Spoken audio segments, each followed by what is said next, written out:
In part 2 we'll explore the east coast of the South Island of New Zealand. Having had a wonderful time in Milford Sound, then Doubtful and Dusky Sounds, we have travelled overnight around the southern tip of the South Island of New Zealand and are about to enter into the harbour for Dunedin. Like many harbours in New Zealand, Dunedin is situated on the shoreline of the lake or harbour created in an extinct volcano by the sea breaking through at one point.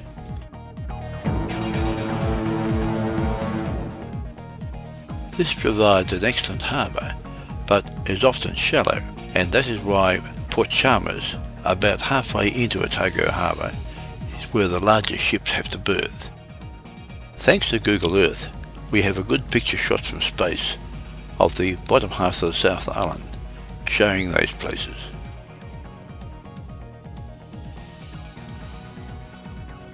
This is the 8-sided city centre called the Octagon.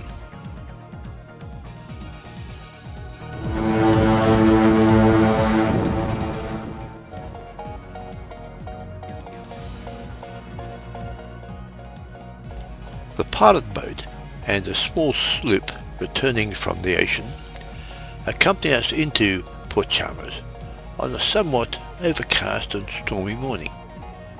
A small but powerful tug attaches itself to our stern to help guide our big ship around the many twists and turns of this rather tricky entry into Port Chalmers.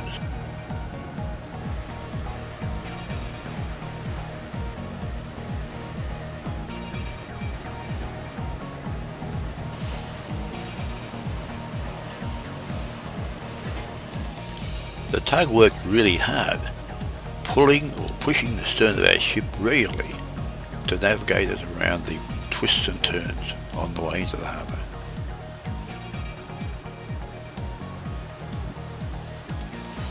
The slopes of the old crater around the shoreline were obviously very fertile because there were lush growth almost everywhere as we trekked around this very picturesque harbour heading towards Port Chalmers.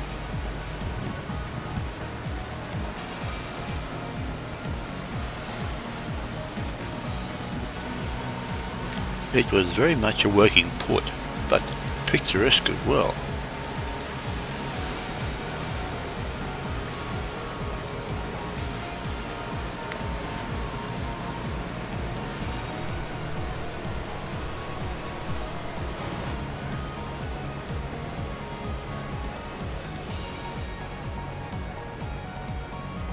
The rising morning sun beautifully lit this historic old church at Port Chalmers.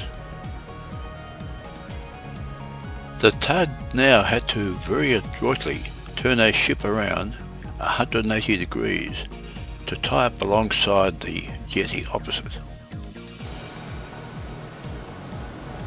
At 62,000 tonnes, Volendam was quite a large vessel to turn around in such a narrow waterway, and the tug had to do it with great subtlety, very carefully, but we got there safely.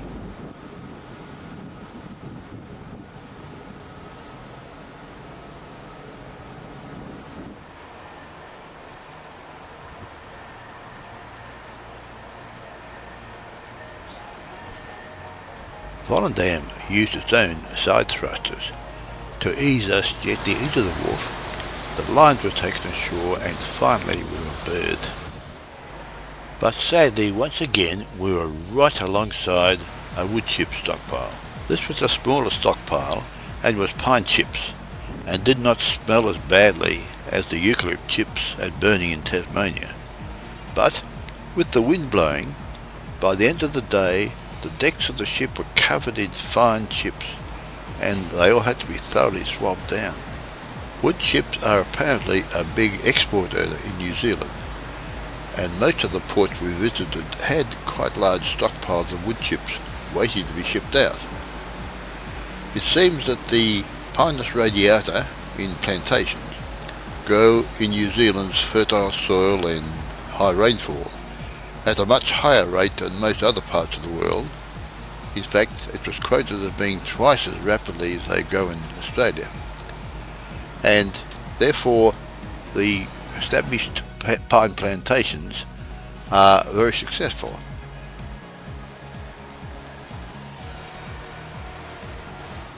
But let's now go for a coach tour of the city of Dunedin. Yeah, I'd throw you on the boat and you would wake up the next day way out at sea. Yeah, pretty hard in those days, guys.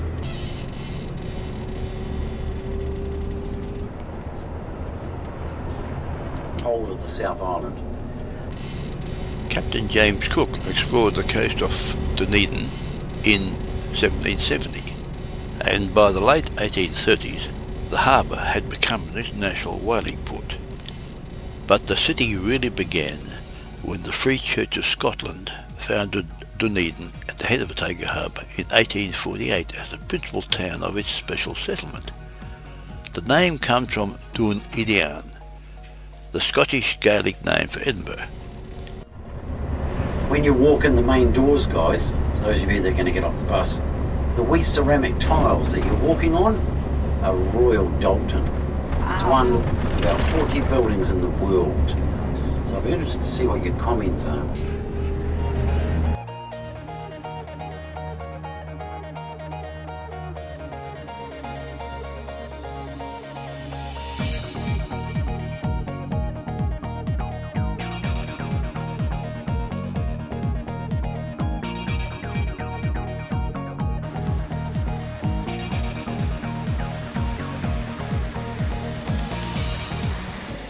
The station vestibule has a magnificent centrepiece tile with a wonderful cutting-edge steam engine.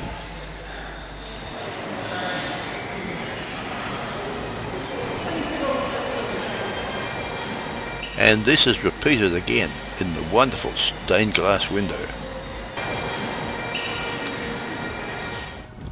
Plantation grown and harvested pineless radiata logs are also a major export for New Zealand.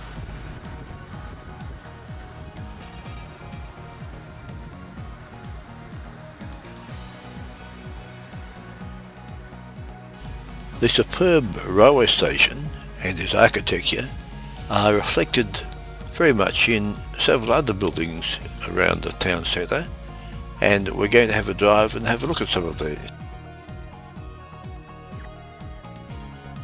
Just pull in here for a second, guys. They were wooden. They were both burnt down.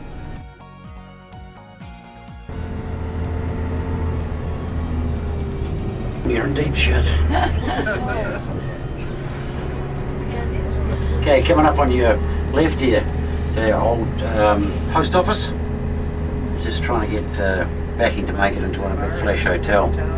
This building here, coming up on your left front of your bus, with the pillows. They used to be a stock exchange. Have a look what it is today, guys. It's a strip joint.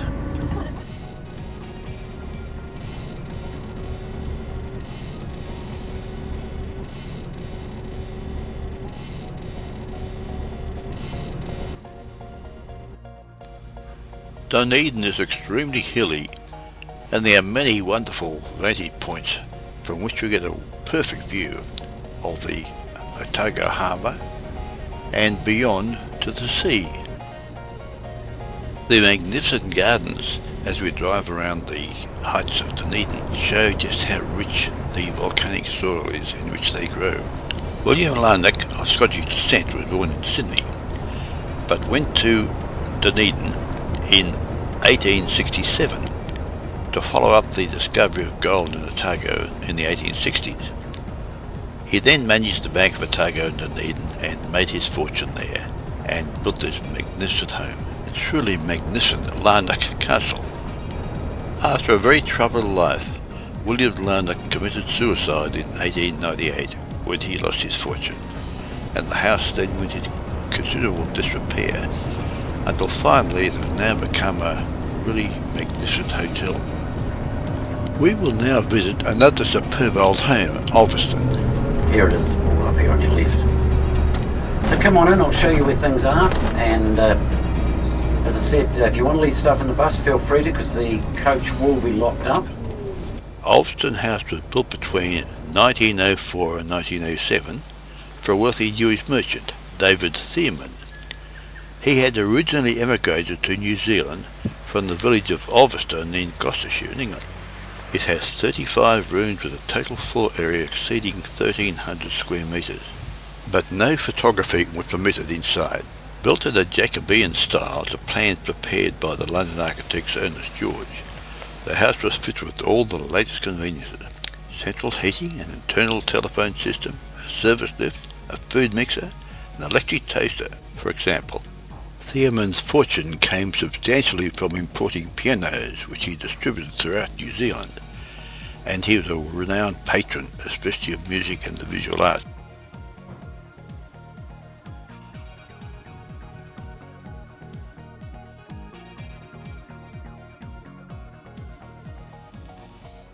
The floral displays in the garden and in the conservatory were superb. David Thierman was a collector of art, ceramics and furniture, and a highlight of the collection is his Fiat car, his pride and joy, when he died in 1933. But it's time to head back to Volendam, and on the way we have a look at what is said to be the world's steepest street.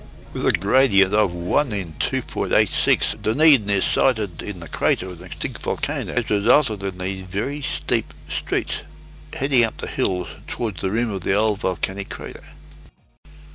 Otago University is highly regarded throughout the world for its outstanding graduates in the arts and in the sciences.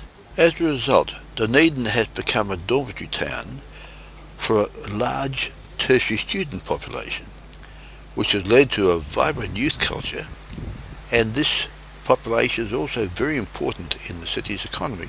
Coming up on the left front, this is one of the cathedrals, the two cathedrals in the city I was telling you about. This is St. Joseph's Cathedral.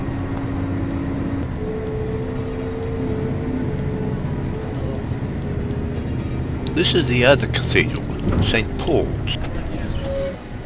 As I come down around here, on your left there, the eyesight, the building beside it, the Mulberry Lane, that used to be a morgue. It's still got a ghost in it today, they believe. And the city's laid out a little bit like Edinburgh. All down around here, all watering holes, cafes, restaurants, all that sort of thing. We do a loop around the Octagon, right in the very centre of town.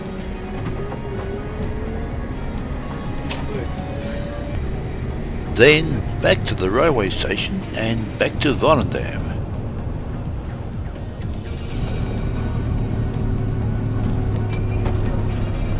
As we cruise down here, coming up on your right front of your bus, see these wood chips here?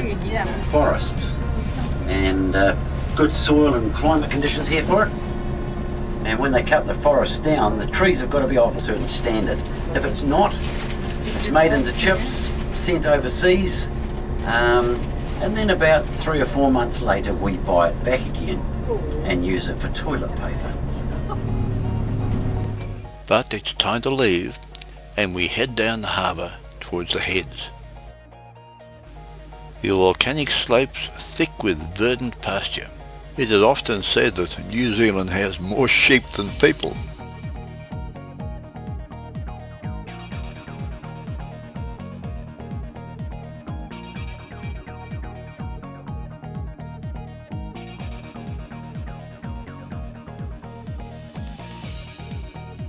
Dunedin is now a centre of ecotourism, and uniquely, this is the world's only mainland Royal Albatross breeding colony.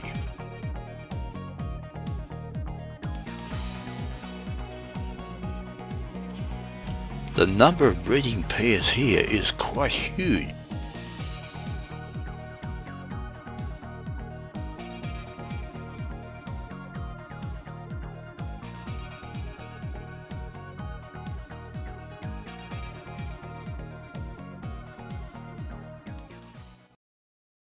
Overnight we travelled up the coast towards Christchurch to berth at its port at Lyttelton. As you can see from the Google Maps herewith, it's quite a distance from Christchurch, but here's Volendam berthed happily alongside the berth at Lyttelton. Lyttelton is a hard-working port, handling the export and import goods for Christchurch and for the whole of the rich Canterbury Plains lying between Christchurch and the mountain to the west. The harbour is an inlet extending 18 kilometres inland from the sea. It is surrounded by steep hills formed from the sides of an extinct volcanic crater which rise to a height exceeding 500 metres.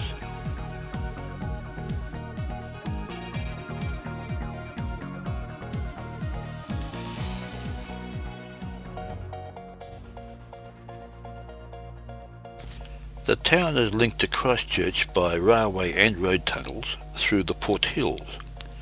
At 1.9 kilometres long, the Lyttelton Road Tunnel, which was opened in 1964, is New Zealand's longest road tunnel, and the railway tunnel of the Main South Line was officially opened in 1867 and is the country's oldest. Having thoroughly explored Christchurch and its surroundings in several previous visits, we decided not to go ashore on this trip and stayed aboard the vessel. And these shots you're going to see now were taken on a previous visit some 10 or 12 years back. But little has changed, and especially the scenery is as wonderful as ever, so I'm sure you'll enjoy them. A home for Maori for more than 700 years, Lyttelton, or Te Waka Ropo, was discovered by European settlers on the 16th of February 1770 during the Endeavour's first voyage to New Zealand. The earliest evidence of human presence in the area, however, are moa bones dating from approximately 1250 AD. One of the unique features of Lyttelton is the time ball station.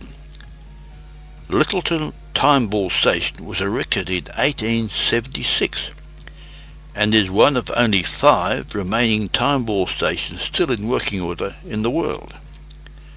The castle-like building is located high on a ridge above the port, with extensive views over the harbour, and is easily seen by all the ships in harbour and by all the residents on land. They set their clocks by it, and regularly every day at 12 noon the ball falls down to indicate the precise time. The Time Ball Station is now operated as a museum by the Historic Places Trust.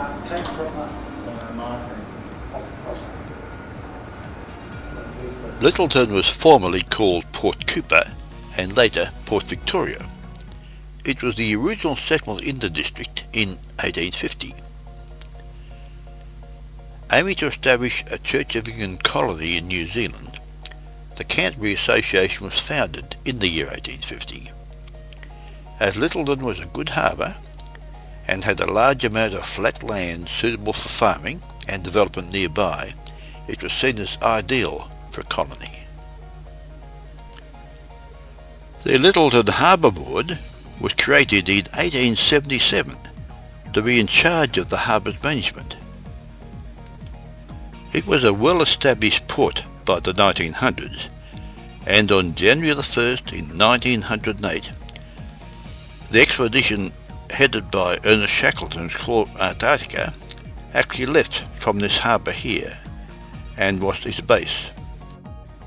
But now it's time to grab our rental car and head up and over the tortuous road over the Port Hills to have a look at Christchurch.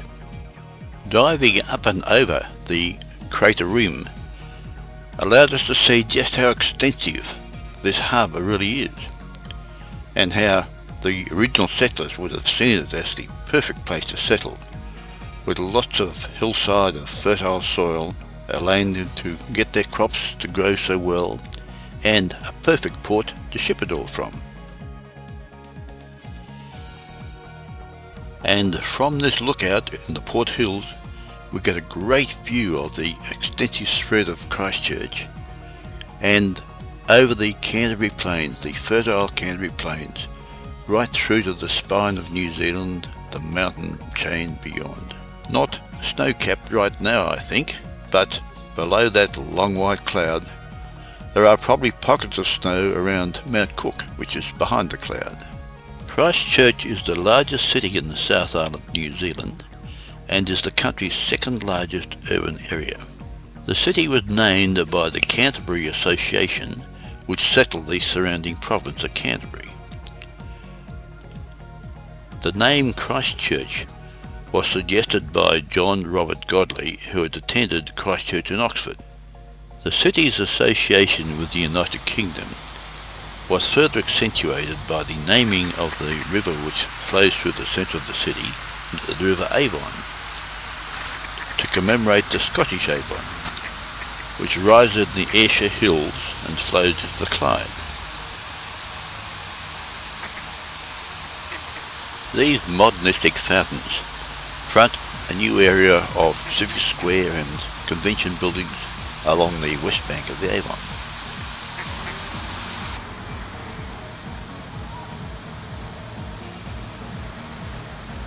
Christchurch has quite a reputation as being the most English of all of New Zealand's cities, and it has fine gardens with brilliant flower displays leading up to the main business centres.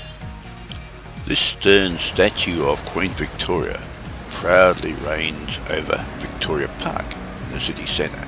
Christchurch has retained a tram service as a tourist attraction, but its loop is restricted to a circuit of the central city.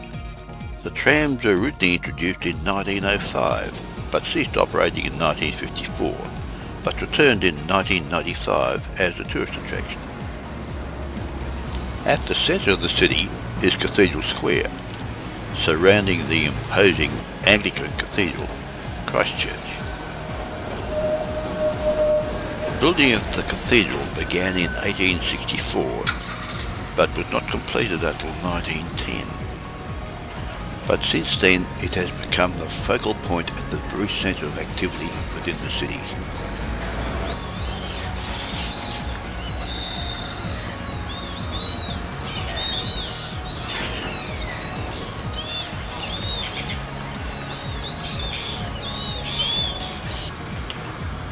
But now it's back to the Avon to see the brilliant new cultural centre. This very modern, multi-purpose structure combines the function of the Christchurch Town Hall along with being a wonderful convention and entertainment centre. A very innovative structure, often compared by the locals to the brilliance of the Sydney Opera House, breaking the conventions which had previously existed.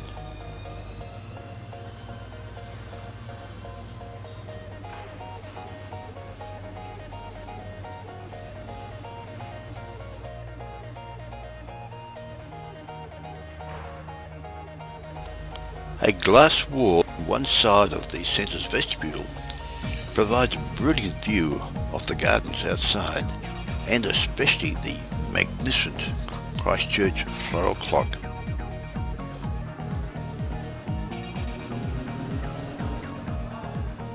Now it's time to go.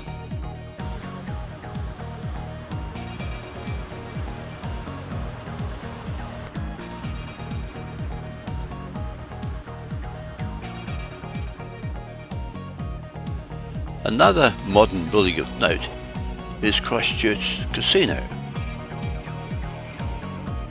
But now we must get back to Volendam at Lyttelton to sail north around the northeastern tip of the South Island of New Zealand into the port of Picton. Google pictures from space show us the way. It's very early morning and we pick up the flash from the lighthouse at the entrance to Marlborough Sound and take a pilot on board to guide us into this long winding sound.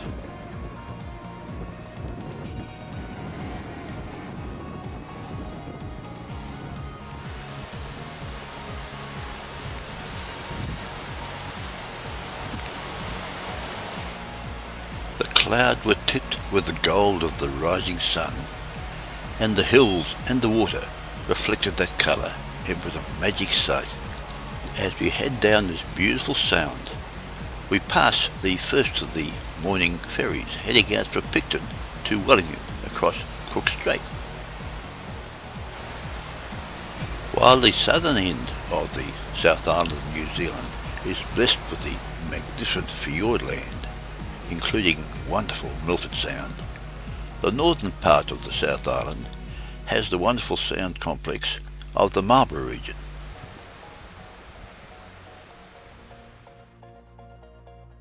And here is Volendam, bird at the port of Picton, which is situated at the very head of Queen Charlotte Sound, one of 4 sounds which make up the Marlborough Sounds. However, Queen Charlotte Sound is by far the busiest of the 4 sounds, as it is the main thoroughfare for the inter-island ferries which provide passenger, car and rail transport to Wellington 24 hours a day. The population of Picton is approximately 4,000. Now this is the life. Relaxing on our wonderful veranda of our cabin on Volendam with the backdrop of that wonderful waterway of Queen Charlotte Sound. It's a very large body of water with lots of hidden bays surrounded by steep rising hillsides, all well timbered, lots of wonderful pine forest, and really it's a magic part of the world. This is the early morning ferry from Wellington, arriving to berth at the port in Picton. The ferry carefully turns and reverses into the port to discharge its passengers and cargo. Almost all the vehicular traffic between North and South Island arrive and depart from Picton.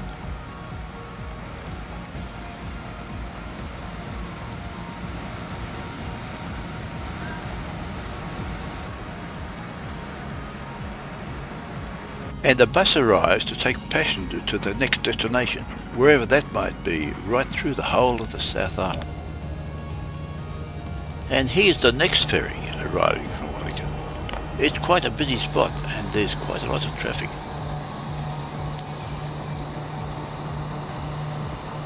This ferry carries more passengers and more heavy trucks.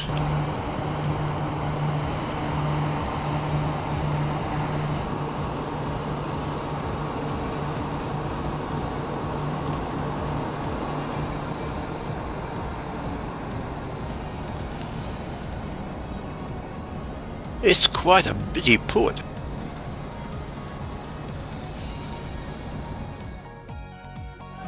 And the commercial life of Picton starts to ramp up fairly quickly too. Here is a fishing boat being brought and launched to go out into Cook Strait and I guess the waters beyond to bring in fish. And I understand it works on fishing charters within the sound itself as well. The hull was a very pretty coloured green against those lovely watercolours of the sound itself.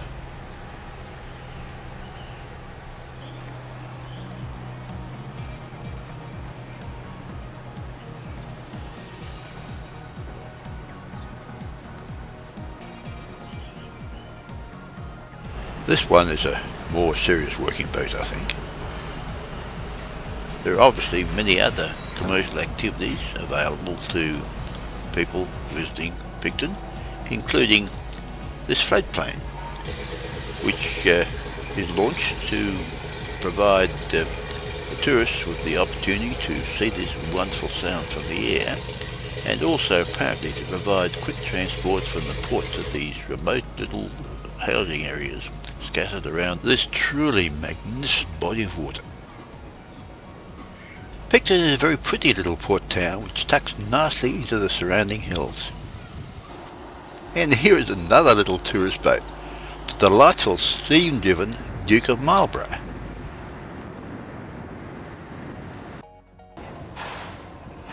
While Volendam waited happily in port, many of the passengers went to the vineyard to explore the magnificent wines of the Marlborough region.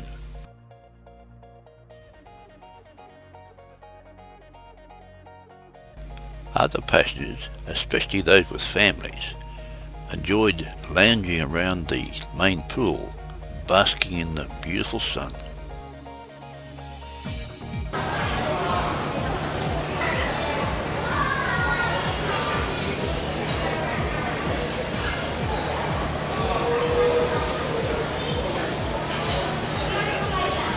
But finally it was time to go.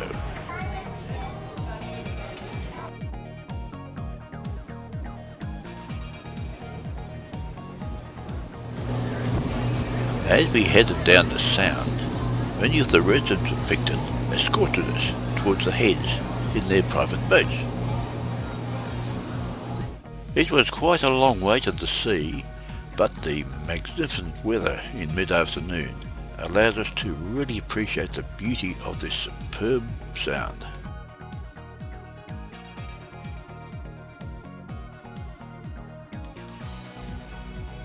Even in paradise there are problems, and they are currently concerned with a serious dieback problem affecting the magnificent stands of pines which adorn the hillsides.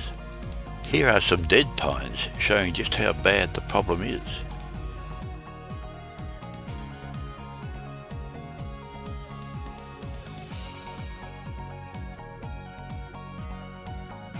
This is a big salmon farm and they have real problems, because on the rocks nearby there's a colony of New Zealand fur seals and they love salmon. They bask on these rocks during the day and break into the salmon farm for a good feed every night, and once in there they're very difficult to get out again. This one even looks guilty and thinks it's time to go. These two seem to be thoroughly engrossed in their argument, whatever it may be, perhaps a marital dispute. Whatever the reason, it seems she really does not like him a lot.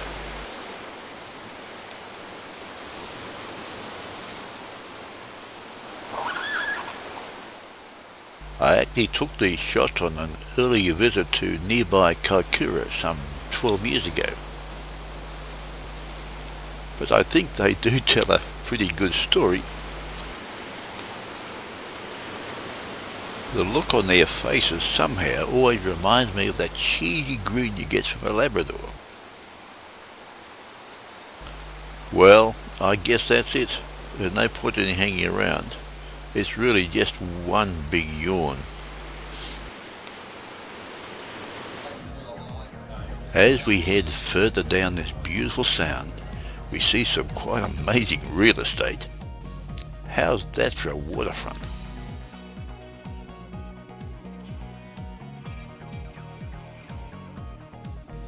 And what about this one too? Beautiful sight.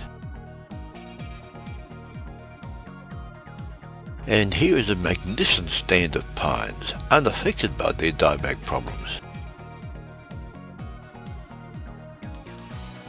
It's been a wonderful day in Picton, but now it's time to drop off our pilot and head out to sea.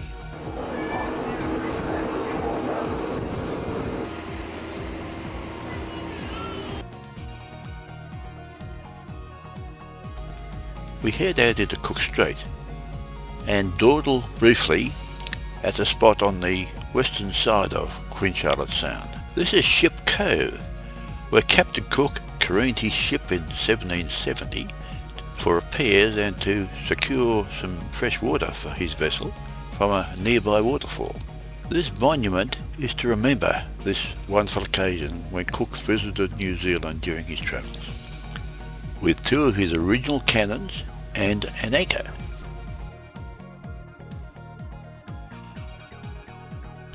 The light is now fading really fast.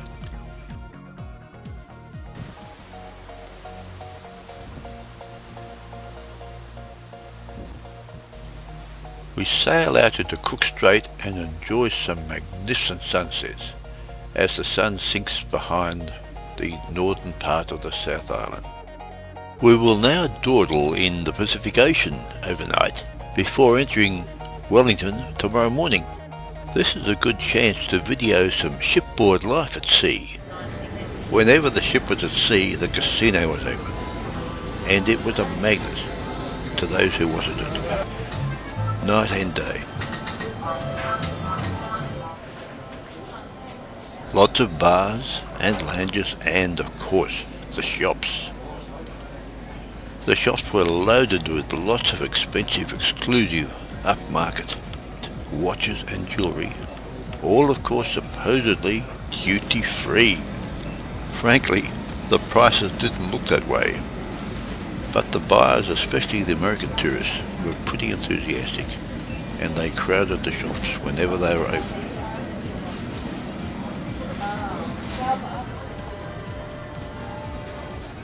Duty-free luxury liquors were popular.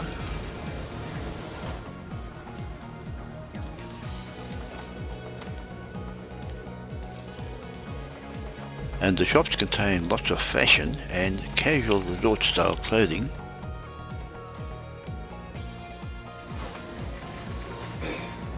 And of course there were bars everywhere.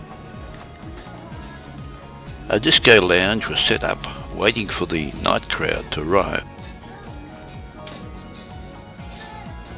And a 3-story atrium in the centre of the ship gave access to the front office and also to the tours desk for passengers to book their onshore touring.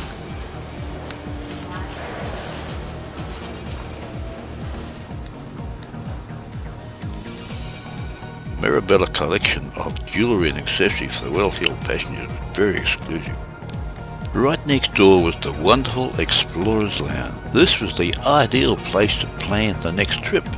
There was lots of information available to help you do it, on Holland America ships of course, all over the world. There were lovely floral arrangements throughout the ship, artificial of course, but in actual fact we got fresh flowers with breakfast each morning in our cabin.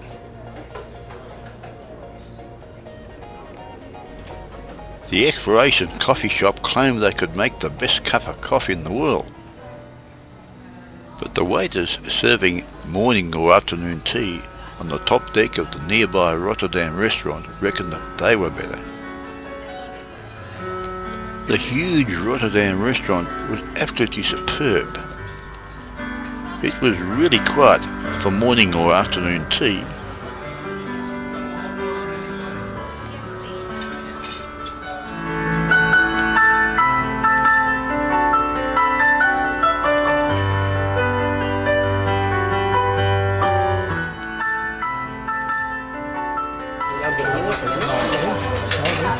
But for the evening meal it became a real hive of activity.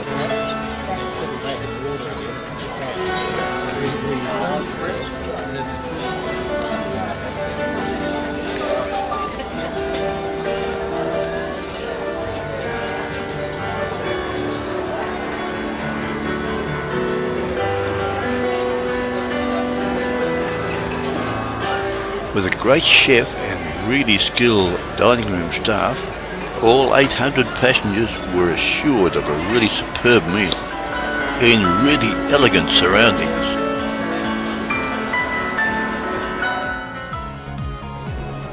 After dinner, how about another bar for a good drink perhaps, to share with a good book in the superbly equipped library next door.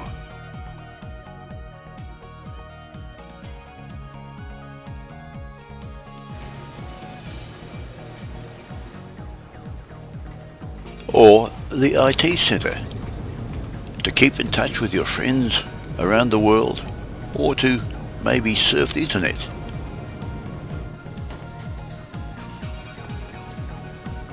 Or perhaps a game of bridge.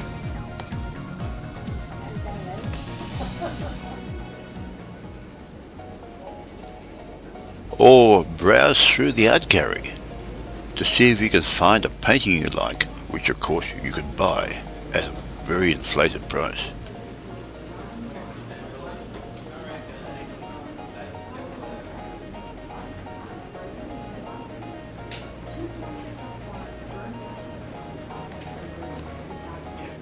Some passengers chose to dine at the very exclusive Pinnacle Grill before going to the wonderful theatre ready for show. Volendam's two-level Art Deco theatre was absolutely magnificent, and the shows they put on there using crew members and the onboard concert group were really good.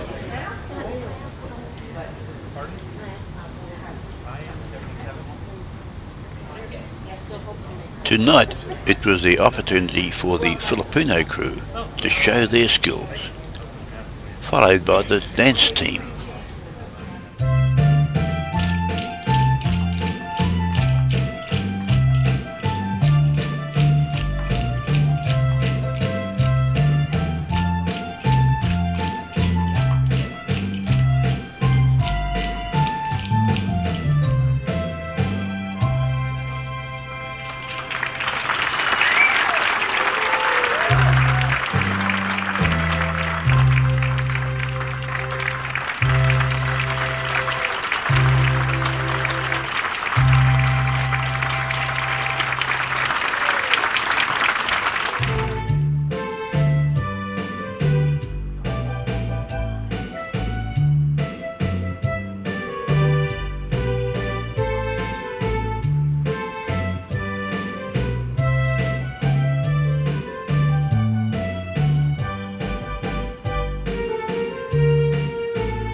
Sinisigaw ay lagi ng ikaw. Hanggang saan, hanggang kailan kitang mahal. Hanggang ang buhay ko'y kunin ng may kapal. Hanggang may mag-ibig, laging isisigaw. Tanging ikaw.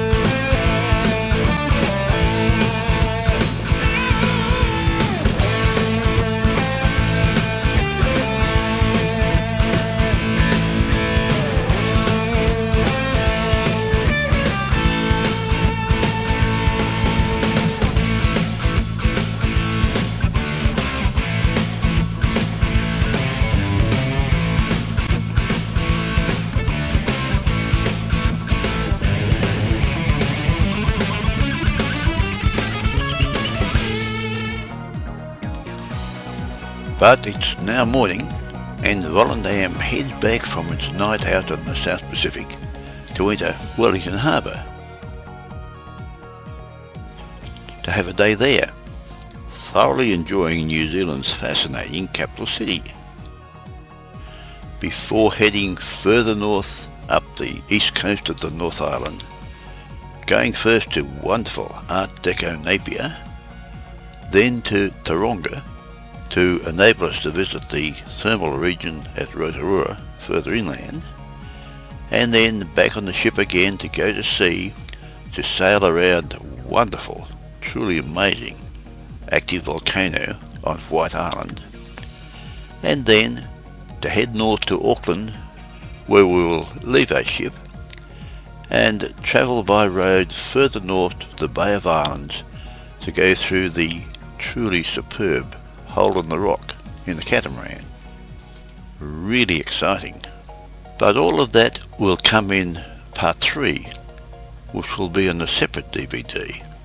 So please enjoy the travel up the east coast of the South Island and out to sea with Volendam overnight before we see the next part 3 showing all the rest of that wonderful trip right through to the top of the North Island.